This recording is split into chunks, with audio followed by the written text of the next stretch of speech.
Welcome to Crown TV. Immerse yourself with a captivating audio from our stories. We provide an alternative way to read books in audio. We upload many audiobooks as possible, from bestsellers to timeless classic. Subscribe and stay tuned for new upload. Episode 1: Good and Bad Surprises. "Hello, Heavenly Lion Convenience," Alex Ambrose answered the store phone. "I need a box of condoms and 2 packs of tissues delivered to room 1302 of the Sheraton South River Hotel. Hurry!" The caller hung up. Alex shook his head. People never seemed to be prepared. He packed the required items, put on a raincoat, and rode his electric bike toward the Sheraton Hotel on the southern side of the river. It was 9 o'clock in the evening and raining heavily, and his pants and shoes were soon wet and filthy. Luckily, the merchandise was still dry, but he didn't dare delay any longer, so he hurried toward the hotel. When he arrived at room 1302, he knocked on the door, and it was opened quickly. "Hello, here's your..." Alex was stunned into silence. The woman in front of him was none other than his girlfriend, Kathy. She was dressed in a white robe, with her long, dark, wet hair draped over her shoulders. The sense of shower gel and shampoo assaulted his nose. "Kathy, what are you doing here?" He stared at her in disbelief, still feeling dazed. "What are you doing here?" Kathy asked. Her heart skipped a beat, and she took a small step back into the room. Her mind went blank and then started to spin. "What's wrong?" Another guy walked up to the door, wearing a robe and slippers, and Alex immediately recognized him. You dare to touch my girl?" Alex couldn't suppress the anger welling up inside him, and he started moving toward Billy, determined to teach him a lesson. "Stop!" Kathy stepped in front of Alex. After a brief burst of panic, she had managed to get back a bit of control. Since her boyfriend had already discovered her betrayal, there was no point in trying to hide it now. She looked directly at him. "Alex, we need to break up." "Break up?" Alex was stunned. He stared at Kathy with wide eyes. "Kathy, we've been together for more than a year. Are you going to break up with me now?" "Yes, we need to go our separate ways." She kept steady eye contact with him and spoke with a strong sense of resentment. "Are you surprised? You have no money, Alex. You can only barely afford the cheapest essentials. We never have anything nice. As long as I'm with you, people will always be laughing at me. And that just isn't the life I want. I'm too good to be living in poverty like this. I was too naive when I was in my freshman year, and I let myself get tricked into being with a loser like you." She hugged Billy's arm and said to Alex, "Billy is my boyfriend now. From now on, I want nothing to do with you. Don't bother me again." "Well, seems like you're just her good-for-nothing ex now." Billy looked at Alex with a provocative smirk. Alex, standing there in a raincoat with mud stains on his pants and shoes, felt like Kathy was right. He was a complete loser. Billy took the plastic bag from his hand and took out the box of condoms. He waved it at Alex and laughed as he said, "I'm staying in a nice hotel, having my girlfriend's ex bring me condoms. And you're single. Sure was good of you to help me out." "Why are you still here?" Kathy scolded Alex. "Nah, it's good that he didn't piss off. Maybe you want to see me beat him down, huh, Kathy? Gotta give a lady what she wants," Billy sneered. Alex felt utterly defeated. He slowly turned around and walked out of the room. "Bro, you're not even taking the money? Nice. I get a girlfriend and a gift." Billy felt great watching Alex's slumped, dejected posture as he closed the door behind him. When Alex left the hotel, it was raining even harder than before. He took off his raincoat, allowing the cool rain to drench his entire body and help clear his head. Kathy had discarded him because she believed he had no money. Losing such a materialistic woman should be something to rejoice over, So why should he be sad? Bzz, bzz. His phone vibrated in his pocket. Alex took it out and glanced at it. But when he saw the number, he stopped walking. His entire body was shaking as he read the text. After a review, the Ambrose family has decided that their son Alexander has met the conditions required for entitlement to his inheritance. From today onward, control of his property will be returned to him. The bean-sized raindrops plopped onto the screen, causing the text message to gradually become blurry. Alex's mind began to spin. Not for this message, Alex would have almost forgotten his identity as a super rich kid. Over the last 7 years, his family had been assessing him, withholding his fortune until they were satisfied he met their draconian conditions. And now, finally, it was over. Everything that rightfully belonged to him was finally his to claim. Alex woke up early the next morning and drove to the city. In a great mood, he got out of his car and went straight to the Metro Skybank, right in the heart of the wealthiest part of the central business district of New York. Various luxury cars were parked around the bank. The people walking in and out of the surrounding plaza were all rich. It was obvious from their clothing and demeanor. Alex strode to the door of the bank and pushed it open. Ouch! The main door could be opened both inward and outward, and Alex had been a bit careless when he pushed it open from the outside. As a result, the door had bumped into a long-haired young woman who had been heading out of the building. He quickly apologized. "Sorry, I didn't see you." "What do you mean you didn't see me? What, am I invisible?" She held a hand to her forehead and glared at him. The bank's assistant manager, Karen Young, had noticed the incident and hurried over. She checked on the woman first and then looked at Alex in disapproval. When her gaze swept over him, a trace of suspicion appeared on her face. Metro Skybank was different from most banks, as the clientele were almost exclusively high-end business people. Karen knew the young woman was there with her father, but she didn't know why Alex was there. Judging from his appearance and age, he wasn't their usual type of customer. "Sir, can I be of assistance?" she asked with a polite but forced smile.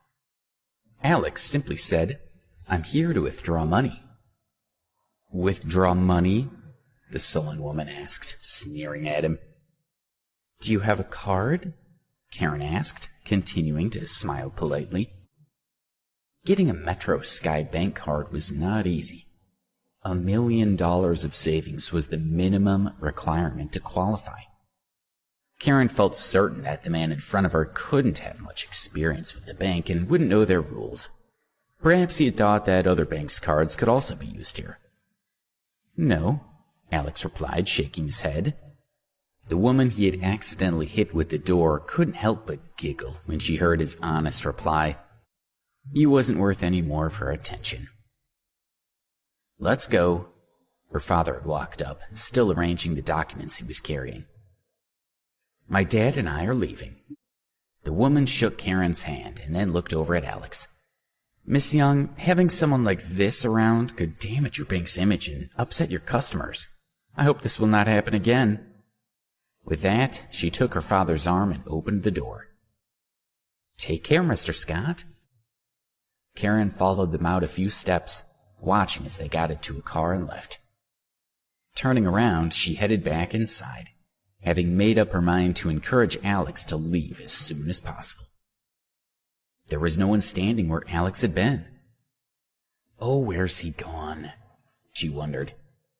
Was it possible that the kid had been embarrassed and had quietly slipped away? She felt relieved at the thought. Then, just as she was about to go back to work, she caught a glimpse of someone out of the corner of her eye. There's the brat. No wonder I didn't see him at first, she thought. He had already reached the entrance to the VIP lounge, and a pillar had blocked her view of him. The VIP room was only for high-status customers who were worth at least $30 million. and this young man had admitted that he didn't even have a card. If she let him get through, she would be in trouble with her boss. "Stop! Don't move!" Karen yelled, feeling desperate. The other customers all looked around at her, obviously annoyed by her shouting. She could only smile apologetically as she walked quickly toward Alex. But he had already walked through the lounge, opened the door to the VIP room, and stepped inside.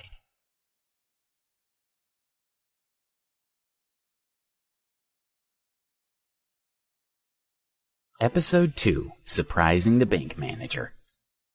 Does he have no shame? Karen hurried after Alex with a look of chagrin on her face. She tried to open the door to the VIP room, but it had been locked from the inside. Hello? Inside the VIP room, Robert Miller, the bank manager, was leaning against the sofa, looking at his phone. When the door suddenly opened, he quickly sat down and hid his phone away. Normally, when a VIP was coming in, Karen would notify him in advance. As the customer manager, he was responsible for 31 VIPs, and he knew them like the back of his hand. He immediately began to launch into his normal professional greeting, hoping to undo the poor impression he'd made by slouching against the sofa. But when he saw Alex, his expression froze. He was certain that Alex was not one of his VIPs, nor was he a relative of one. "May I ask who you are?" Robert asked, looking at the young man, who appeared to be around 20 years old. Robert had no idea who he was. Alex got straight to the point. "I'm here to get my money." "You have one of our cards?" Robert asked, suspicious of Alex's calm expression. "No," Alex admitted frankly. Robert was relieved to seemingly be proven right, but even more confused. Access to the VIP room required a minimum worth of $3 million, but this man didn't have any money. Why was he so composed? "I'm sorry, sir, we can't give out money without a card. Do you require anything else?" He's crazy, Robert thought. Why on earth did Karen let him in? I'll have to speak to her about this at Monday's meeting. "You have fingerprint recognition here, right?" Alex suddenly asked. The fingerprint ID system at the bank was for the wealthiest families and businesses to use. Only a few people had their fingerprints recorded in the system, at least in the New York branch, and no one had used it to access their holdings yet. "You want to use it?" Robert could no longer bring himself to call Alex sir. "Yes," Alex nodded. Robert was feeling more confused by the second. Why would someone who wasn't even a customer request to use a fingerprint ID? To be honest, even though he was curious, Robert felt that it was barely worth humoring the request. But after considering for a few seconds, he finally decided to let Alex make the attempt rather than risk making him angry. He opened the safe and brought out the fingerprint identification device, which he had never used before. "Place your thumb here." Robert indicated the verification area to Alex, who placed his thumb on the sensor. Beep. The device lit up with a glaring red light, and the LCD screen displayed the words, "Fingerprint not recorded." Immediately, Robert's expression turned hostile, and he glared at Alex. He picked up his phone, ready to call the police. Wait, Alex said quickly. "Maybe that was the wrong print. I'll try using my index finger this time." Robert smiled coldly. "What's your plan here? Your thumb doesn't work, so you'll try your index finger? Then if your index finger doesn't work, you'll try your middle finger. When you run out of fingers, will you try using your toes?" But Alex had already pressed his index finger on the verification area. Robert resolved that if the man's fingerprints weren't accepted this time, he would immediately call the police and have him arrested. Beep! A green light appeared on the device, and new details flashed up on the LCD screen. Verification successful. Family account 01. Verifier Alex Ambrose, account 01104. Robert gaped at Alex in disbelief for a moment, and then hurriedly squeezed out a smile. Mr. Ambrose, I'm sorry. I didn't realize. I'm Robert Miller, the customer manager for the New York branch. Please allow me to assist you. It's fine, Alex said lightly and stood up. Can I see how much money I have left in my account? Please wait a moment. Robert sat in front of the computer and typed away for a while. On his instructions, Alex provided a few more fingerprint scans as authorization. It's done, Mr. Ambrose.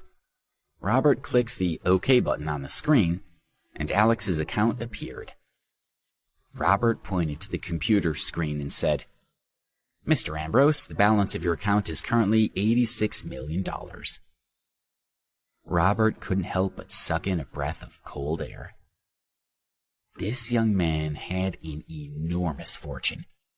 It placed him in the top flight of the 1%. Most people would never be able to even dream of that much money. Alex felt strange as he stared at the numbers on the screen.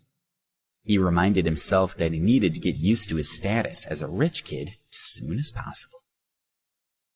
Oh, and you have other assets as well. Let me show you now. Robert clicked through to check several pages in a row. Finally, he clicked the OK button again. The computer brought up a 4x4 grid of display screens. This surveillance screen displays all the physical assets that you hold elsewhere, Robert explained. He clicked on the upper left corner of the screen and brought up the feed from the bank's branch at The Hague, which revealed a sports car. In the lower right corner, it said, Ferrari Pagani Hura. Robert opened up other screens for Alex, one after another. The Hawaii branch displayed a Dominica blue pearl bracelet and 4 stacks of gold bars.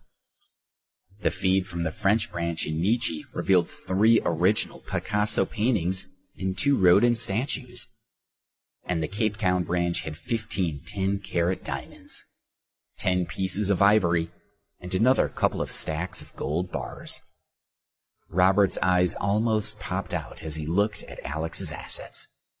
He had never seen anyone so rich. Maybe not even 1/10 as rich. All right, I'd like a card, Alex said before Robert could collect his thoughts. Yes, I'll see to it right away. Please wait a moment. Robert immediately started to make the necessary arrangements. Within 10 minutes, a Supreme card was produced. Robert looked at the Supreme card and thought about Alex's assets. This card wasn't good enough for Alex's status, but it was the highest grade of card they were authorized to issue at the New York branch. Robert handed the card over. Mr. Ambrose, your card. Thank you. Alex took the card, stood up, and went to walk out of the room. Mr. Ambrose, please wait. Robert didn't dare to appear to be neglecting such an important customer. He should see him out personally. But the asset checking system on his computer had not been turned off yet, and the fingerprint verification machine, iris recognition apparatus, and other sensitive equipment had not been returned at the safe. The monitoring system in the VIP room was connected to the district manager's office. Karen was anxiously waiting in the hall. What's been going on in there for so long, she wondered. Could that rat have murdered Mr. Miller in the VIP room? The more she considered it, the more scared she became. She was on the verge of banging on the door and demanding a response when Alex walked confidently out of the room. Stop! Karen shouted. She walked quickly over towards him and grabbed his coat. You can't leave. You broke into the VIP room. Once we confirm that nothing's missing, I will call the police and have them hold you for questioning. What are you talking about? Alex asked. Let go. Karen grappled with him for a while, but she couldn't manage to search his pockets. What's wrong with this woman? Alex thought. He wasn't even arguing with her, but she was manhandling him. What is this? Karen spotted the Supreme card that was peeking out of Alex's pocket. She quickly pulled it out and looked at him triumphantly. as if she had found evidence of his guilt. "Oh, you stole a card. This is a crime and I have to call the police." It didn't even cross her mind that the card could belong to Alex. She imagined he had entered the VIP room, pretending to be there by mistake, and had then distracted Mr. Miller with questions and stolen the card when the manager wasn't paying attention. Let go! Alex was sick of this woman. "Don't you feel guilty about being a thief?" She was even more determined. With the two of them creating such a scene, other customers started to walk over toward them, intending to help Karen keep Alex from getting away. Just then, Robert, who had finished tidying up, strode out of the VIP room. Having seen Alex's assets, Robert now knew he was the most important customer the New York branch of the bank had ever had. He had also noticed that the system listed Alex's was listed as just one of multiple accounts attached to the family group, labeled 01. If that single account was so lucrative, what about the rest of the family? It was rare to meet such important people, so Robert knew he had to be careful to curry favor with Alex. If they got along well, it would be a tremendous success for Robert, and the potential benefits were huge. So, when he saw Karen struggling with Alex, he was enraged. Karen's expression was hostile, and Alex was becoming very angry. Karen was an idiot who was playing with fire, and she might drag Robert himself down with her. Of all the bank's many customers, why did she need to pick this one to try and remove? A simple flick of Alex's finger could be enough to end both their careers.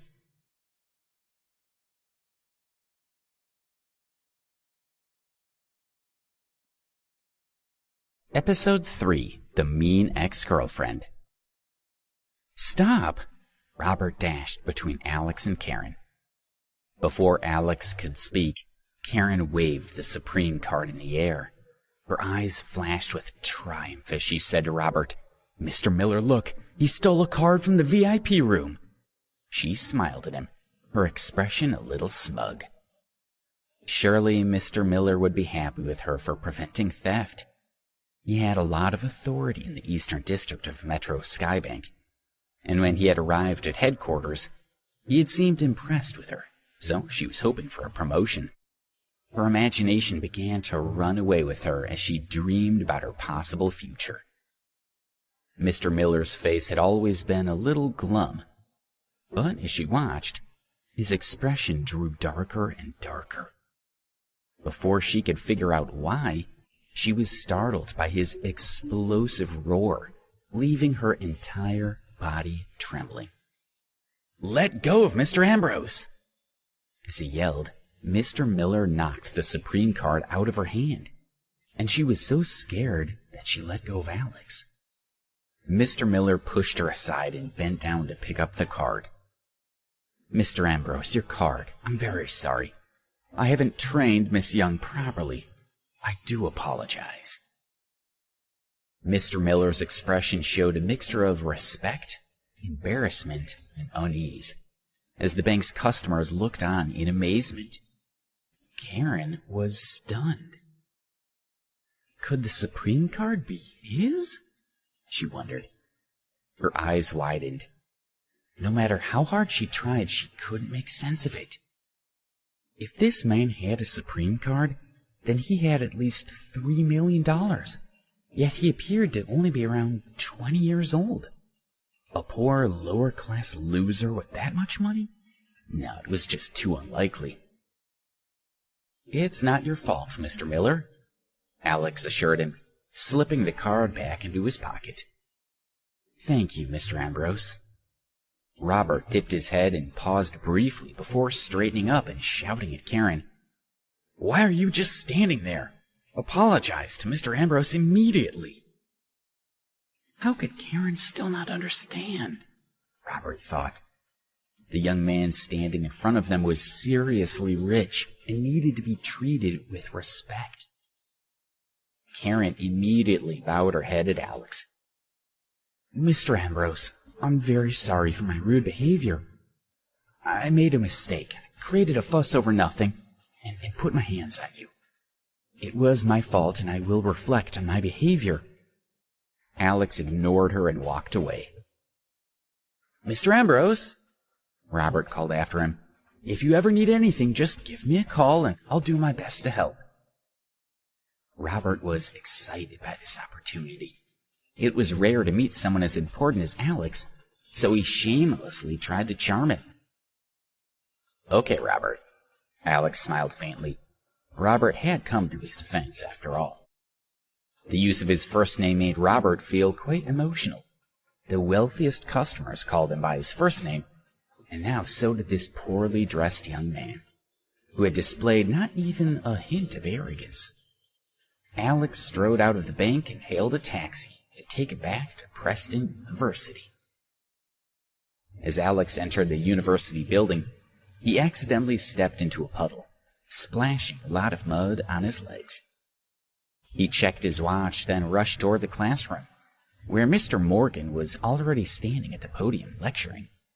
He spotted Alex out of the corner of his eye, and a hint of disappointment flashed across his face.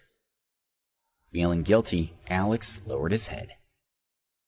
Of all his teachers, Mr. Morgan was his favorite. The other teachers tended to ignore Alex because he had no money, and some even openly mocked him. Only Mr. Morgan treated him like any other student. Alex slipped quietly into the classroom, aware that all the students were staring at him, and he could hear them whispering. "He isn't usually late. Hell must have frozen over. Look at his pants, they're filthy. Doesn't he have any clean clothes?" "Are you joking? It's not like he'd have the money for new ones. It looks like he'd just thrown on whatever he could find." Some of the boys continued to talk, and the girls in the front row covered their mouths with their hands as they joined in. Their eyes flashed with contempt when they looked at Alex. "Stop talking," Mr. Morgan said loudly, "and pay attention." Throughout the lecture, Alex noticed that Mr. Morgan kept glancing at him, his eyes full of disapproval, as if Alex had failed to live up to his expectations. Eventually, the lecture was over. Class dismissed. Mr. Morgan packed up his textbooks and left. "Kathy!" The voice came from the doorway. Everyone turned in the direction of the voice and saw Billy walking through the door and going straight to Kathy, who was sitting by the window. She stood and hugged him, pulling him in close to her body. Billy lowered his head and the two of them began to kiss. Many of the students turned to stare at Alex.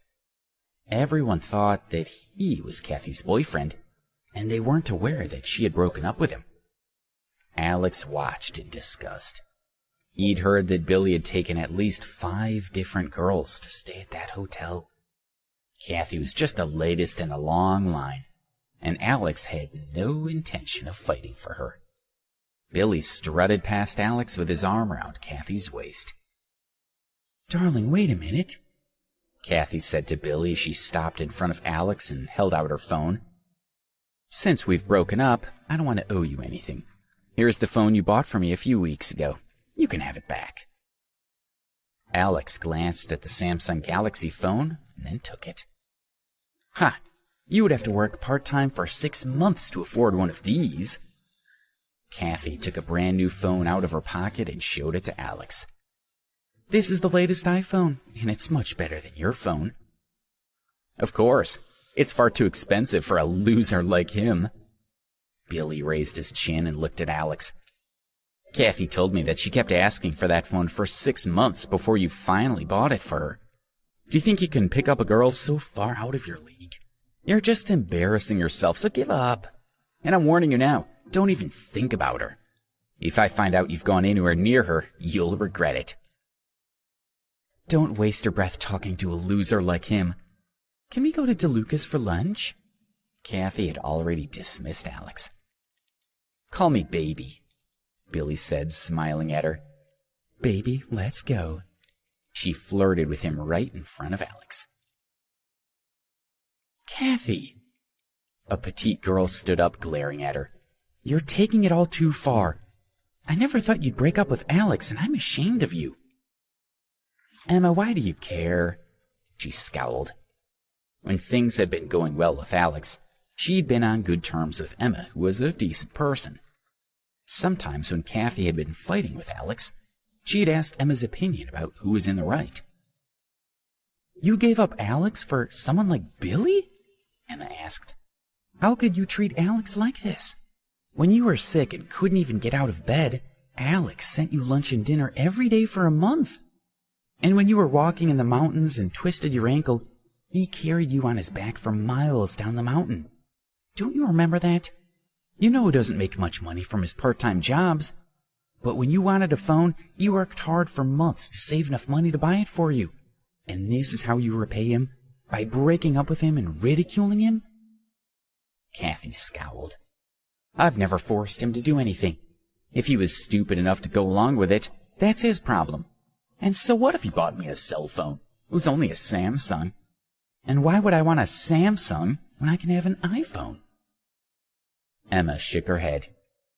Kathy, I don't understand you. Do you only care about money? Will money get you everything you want? Yes! Kathy barked out a laugh. She stared at Emma and said, I admit that I like money. Is that so wrong? She took Billy's arm and said, Come on, baby, let's go. These two poor people disgust me. She glared at Alex and Emma, and then swept out of the classroom with her head held high.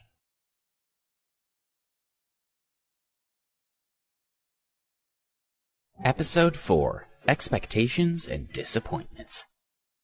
Are you all right? Emma walked over to Alex, looking worried. You were better off without her.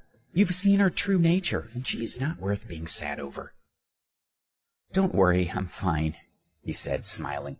After seeing Kathy's behavior, he felt much better about the breakup. Good. Emma's expression brightened. Come on. To celebrate getting away from that bitch, I'll treat you to a meal. Don't argue. How about a nice place somewhere off campus? DeLuca's? DeLuca's was a rather upscale restaurant, and only the richest students at Preston University could afford to eat there. No, not this time.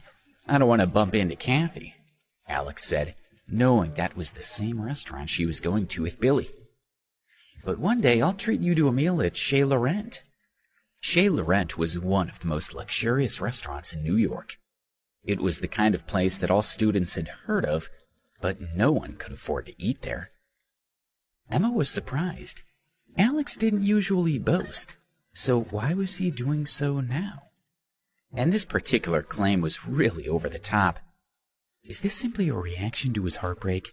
She wondered. If so, it'll pass, right? She felt a little embarrassed, but she simply smiled and followed Alex's lead. All right, I'm looking forward to it. To be honest, I've never been there. She didn't know that Alex could eat 3 meals a day at the most expensive restaurant in the world and not even spend 1/100th of his wealth. Emma was called away by 2 of her friends, leaving Alex standing alone. 2 of his classmates, Ben and Carl, walked over and dragged him to the cafeteria for a meal. Just as they reached the entrance of the cafeteria, Ben stopped walking. He stared at his phone and loudly announced, Shit, Joe's making a fool of himself online. Check out our dorm group chat room. Really? Alex and Carl quickly took out their cell phones and checked the dormitory group chat. Joe had just sent a message. Guys, it's official. I'm no longer single. Hurry back to the dorm, and I'll treat you to lunch to celebrate. He's finally found a girlfriend. I guess he got tired of being alone, Alex said. Carl grinned. Let's go back to our dorm and give him hell about it. With that, the 3 of them turned around and walked toward the dormitory. As soon as they entered, they saw Joe sitting on the bed with a girl holding hands.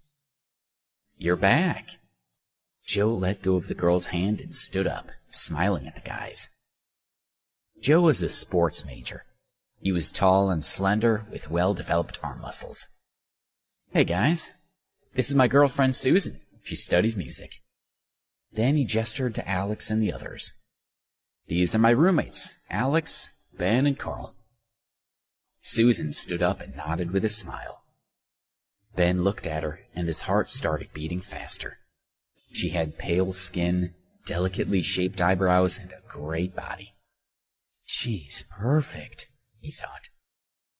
Let's eat at La Belle Vie. Susan's roommates are coming too, so why don't you guys go and get ready? Joe then turned to Alex and said, Why don't you bring Kathy along?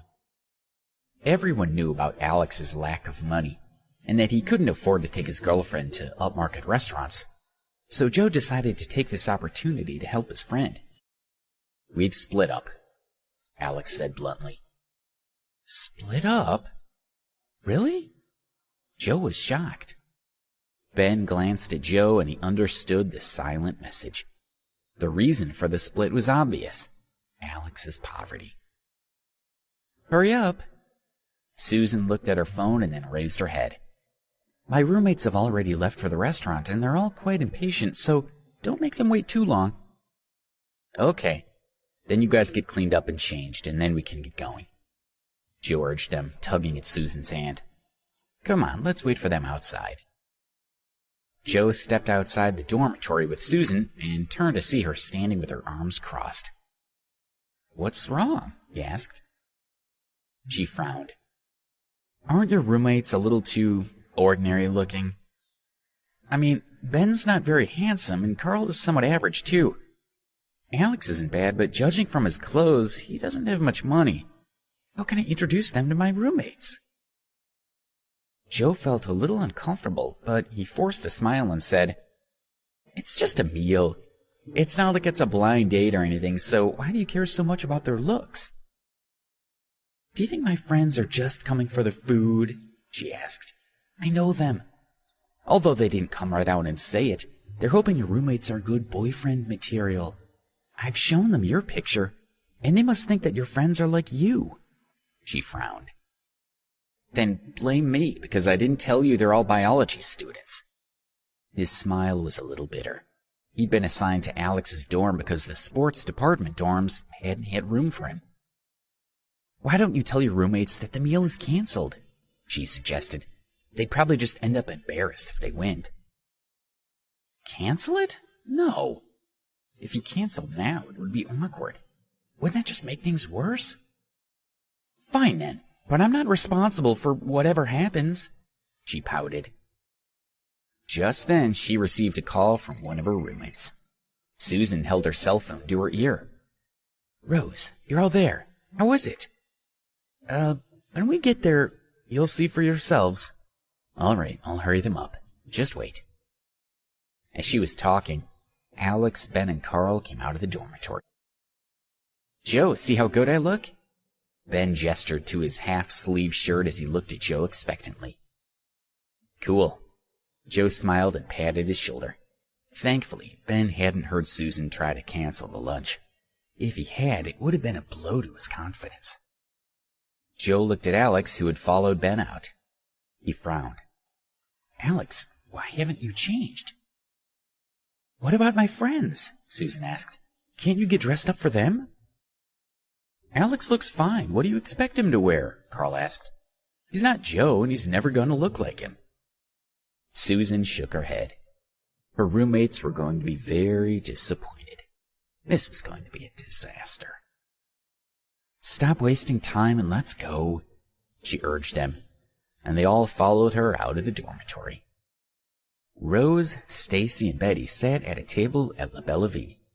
All of them were pretty, and it was clear they came from good families. Rose had long hair that draped over her shoulders. Her skin was fair, and she had a small face with large, sparkling eyes, a straight nose, and pretty pink lips. She looked like a beautiful princess straight out of a fairy tale. She was the prettiest of the three girls, and also the center of attention. Rose, there's a lump on your forehead. What happened? Betty gestured to the small bulge on her forehead. Oh. Rose touched the little mark, her sweet face looking a little angry. Don't remind me, Betty. Remember how I said I went to Metro Skybank with my father to do some business? Well, I met a clumsy person who smacked a door off my head. Ouch. Did he at least apologize? Metro Skybank's customers are quite high quality, aren't they? Rose used her phone to take a picture of her head and then checked it. Thankfully, the lump was not too obvious. She put her phone down and smiled at her friend. He did apologize. I was a bit stunned when I saw him there. You guys know what kind of people Metro Skybank caters to, right? You mean the upper class? Stacy asked. So this guy didn't belong? Exactly. The Metro Skybank only gives cards to people who have at least $1 million, Rose confirmed. So he didn't belong there. Some people think that the poorer a person looks, the richer they are, Betty suggested. Which means he might be a rich person keeping a low profile. Rose, tell us all about him. Rose rolled her eyes. Why?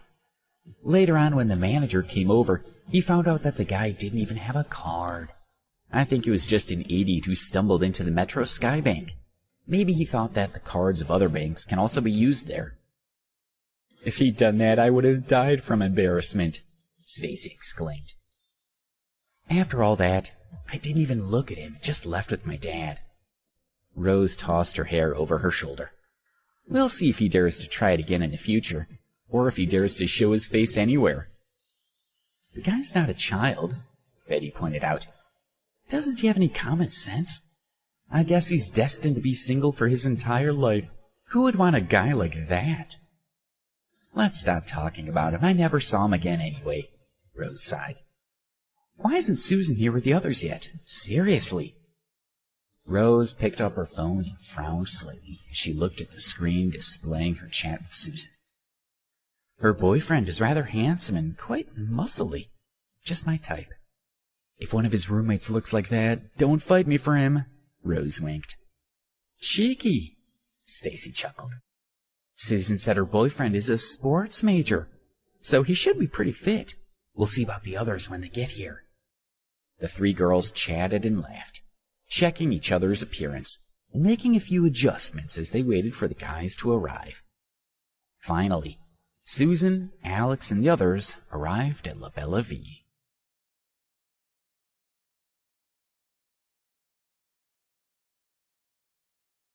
Episode 5. Oh, he's that loser. You guys go on ahead. I'm going to the bathroom. Alex had noticed some white marks on his clothes, so he went to clean himself up. Ben and Carl had already spotted Rose and the other two girls and had been struck by how beautiful they all were. Ben turned shy, and he began to walk slower, while Carl nervously pushed his glasses higher up his nose. Hi, girls, and what are y'all talking about? What's so funny? Susan asked, smiling as she walked toward her friends. Rose and the other girls looked over, and when they saw Ben and Carl, their smiles froze, and they felt like a bucket of cold water had been tossed over them. Ben's appearance was unremarkable, and Carl seemed just as ordinary. This wasn't what they'd expected. After just a single glance, the girls looked away, seemingly disappointed. Seeing her friends' reactions, Susan flushed with embarrassment. She'd known this would happen. She turned her head and glared at Joe, who could only shrug and smile. Let's sit, Joe said. Carl, why don't you sit next to Stacy? And Ben can sit next to Betty.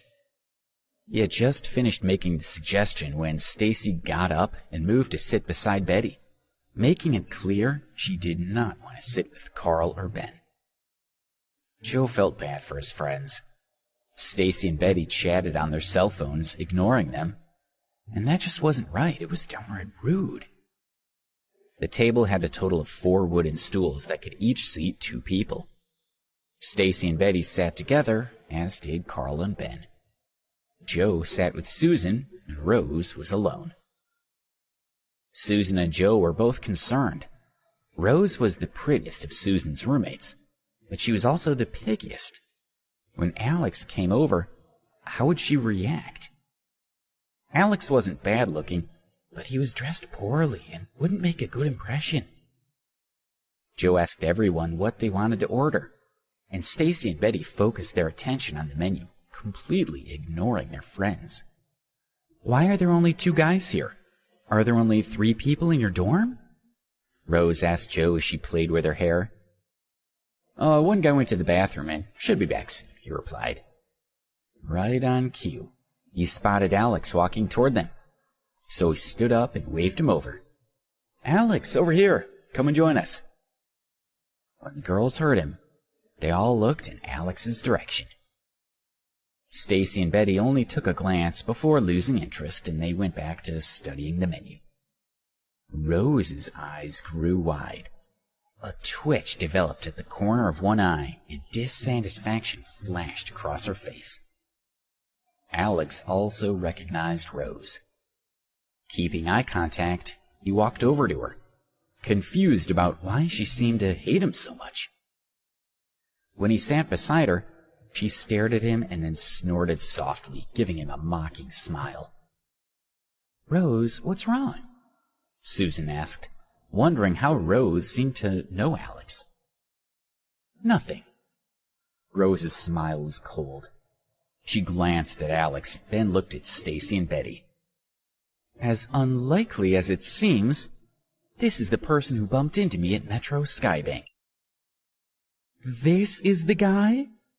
Stacy asked, her mouth hanging open. Well, Betty said, it seems like he's still wearing similar clothes. Both girls looked Alex up and down, their expressions disapproving. What are you guys talking about? Susan was still confused. Since Rose didn't seem interested in explaining, Stacy stepped in.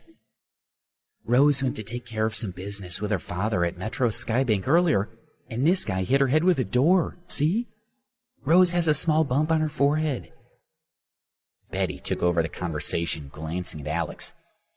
You can see how he's dressed, and he walked right into the Metro Skybank. You need $1 million to get a card, and yet he went in anyway, and the manager had to challenge him. No doubt he ran out of there with a red face, right? Susan and the others all stared at Alex, imagining how embarrassed he must have been at the Metro Skybank. Susan was quite worried. Rose already seemed to have a poor impression of Alex, so would she want to stay now? She was very direct and wouldn't stay just to be polite. Rose's smile was cold as she looked at Joe and Susan. Susan, I'm glad you found a handsome boyfriend like Joe, but I have something I have to do, so I won't stay. Bye. With that, Rose stood up, turned around, and walked out, even though she'd been the one to suggest this lunch. Joe was really good-looking, and since he was a sports major, she'd assumed that his roommates would be attractive as well. She'd thought that if one of Joe's roommates had been suitable, then it would save her the trouble of having to find a boyfriend her father would approve of. And even if none of them were suitable, she'd still get to meet 2 handsome men. She'd been surprised when Joe's roommate Ben had looked a bit anxious, and Carl was completely ordinary. Still, she could tolerate the 2 of them. But when she'd seen Alex, Rose couldn't hold back any longer. He was just a poor loser with no place in the world. The heavens were toying with her. She'd been looking for someone rich and handsome, and the universe gave her someone like Alex who disgusted her. Anger rose quickly. She was so furious that she stormed outside, not paying attention, and bumped into a man's shoulder. He was dressed all in black and looked very professional. His hair was fashionable but neat, and his skin was pale. He held an iPhone in his hand and wore an expensive watch on his wrist. The man's expression turned dark. But then he took a closer look at Rose and noticed how beautiful she was, and his manner changed drastically. Hey, gorgeous, I didn't hurt you, did I? He asked. Would you like me to massage it better? With a wicked grin, the man extended his hand toward her shoulder. Rose was so angry that she lashed out before the man's hand even made contact. She slapped the man's face, and with a frosty expression, she glared at him and snapped, "Watch where you're going." Before he could react, she had already marched out of the restaurant.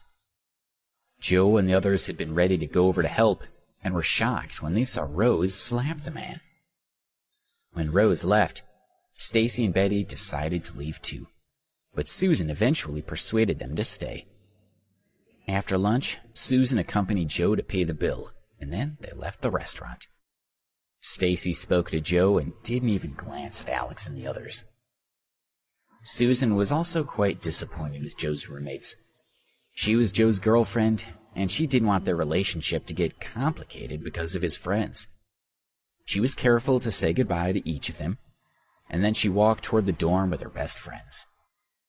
After returning to the dormitory, Joe changed into a new set of sports clothes and dashed to the sports field to participate in training.